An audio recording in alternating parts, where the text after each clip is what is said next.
The 7th episode of House of David Season 2 marks a turning point for nearly every major character. Titled Sometimes I Feel Like a Motherless Child, the installment finally delivers the long-awaited wedding of David and Mychal, while setting the stage for Saul's looming downfall. Beneath the celebration lies betrayal, grief, and a growing sense of divine reckoning. David and Mychal finally wed after months of sorrow and political games. David and Mychal's long-delayed marriage finally takes place. Their union once seemed impossible due to class differences, but David's victories on the battlefield and rise to the position of the king's champion earned him a place among Israel's elite. Even then, King Saul nearly prevented the marriage by promising David to his elder daughter, Mirab, a decision that caused deep anguish for everyone involved. But David stood firm, declaring he would marry only Mychal or no one at all. When Saul sent him on a suicidal mission in retaliation, David's triumphant return left the king with no more excuses. Invitations went out across Israel, and the kingdom prepared to celebrate the beloved warrior's marriage to the princess. Before the ceremony, both David and Mychal took part in sacred rituals at the mikveh pool, praying for blessings and renewal. In a touching subplot, Mychal sought reconciliation with her estranged sister, Mirab, after years of bitterness and their mother's recent banishment. Mirab finally relented. She gave Mychal a cherished family heirloom, a ring their mother Ahinoam once gifted her, symbolizing forgiveness and unity between the sisters.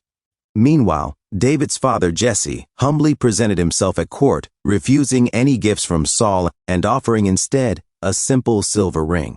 Jesse's blessing carried both pride and caution. He reminded David that, beyond love, his destiny as Israel's chosen leader still awaited.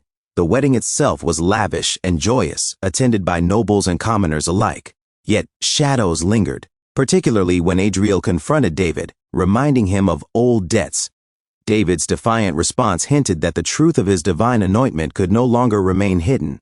Abner's growing unease with Saul while the nation celebrated. King Saul's household remained troubled. A recent attack on Gibeah's granaries, apparently by Philistines, left the capital in chaos. Jonathan mobilized the army, and Saul's son Eshbaal secured aid from Edom. But Abner, Saul's loyal commander, was deeply disturbed, not only by the attack but by the king's erratic behavior.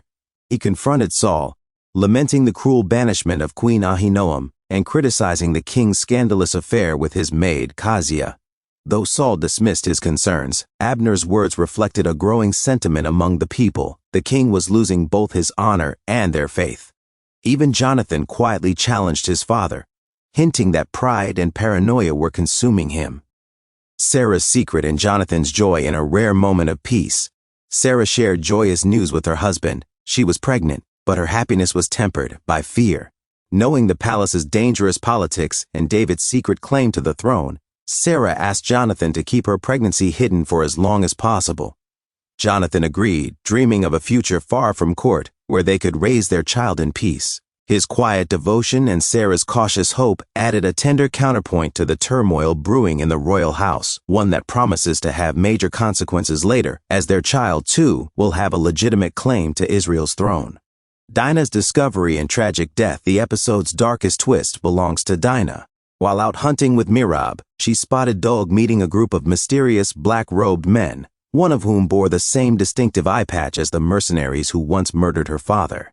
Intercepting one of their messages, Dina discovered that the recent grain fire had been an inside job and that more attacks were. Horrified, she confided her findings to her husband, Eshbaal, unaware that he himself orchestrated both her father's death and the sabotage. To protect his secret alliance with the mysterious faction, Eshbaal pushed Dina from the castle walls, killing her instantly. He whispered a hollow apology before leaving her lifeless body behind. Mirab's heartbreaking choice. Unbeknownst to Eshbaal, Mirab witnessed the murder. Shocked, she confronted her brother, who pleaded and threatened her into silence. She soon realized that Eshbaal had been manipulating their entire family, turning their mother against Saul, pitting the sisters against each other, and sowing discord in the royal household. Still, Mirab chose to protect him, claiming before the court that Dina had taken her own life due to mental distress. Her lie was born not from loyalty to his treachery, but from love, a desperate attempt to preserve what remains of her shattered family. Yet her lingering doubts suggest that Mirab may soon turn against him to protect her siblings. particularly Mychal. Saul learns the truth as the wedding festivities ended. Adriel launched his final scheme, revealing to Eshbaal that David was secretly the anointed king. Eshbaal wasted no time telling Saul, who, already consumed by jealousy, summoned David to his chambers. When confronted, David declared that he had been chosen not by man but by God. The statement enraged Saul, who hurled his spear at the young warrior in a fit of fury. The episode ended at that precise moment, David's fate uncertain and the house of Saul standing on the brink of collapse. Final thoughts. House of David Season 2. Episode 7 perfectly balances celebration with tragedy. The long-awaited wedding delivers emotional satisfaction, while the undercurrents of deceit and divine destiny set up an explosive season finale. Love triumphs, for now, but betrayal and prophecy are closing in fast on Israel's royal family.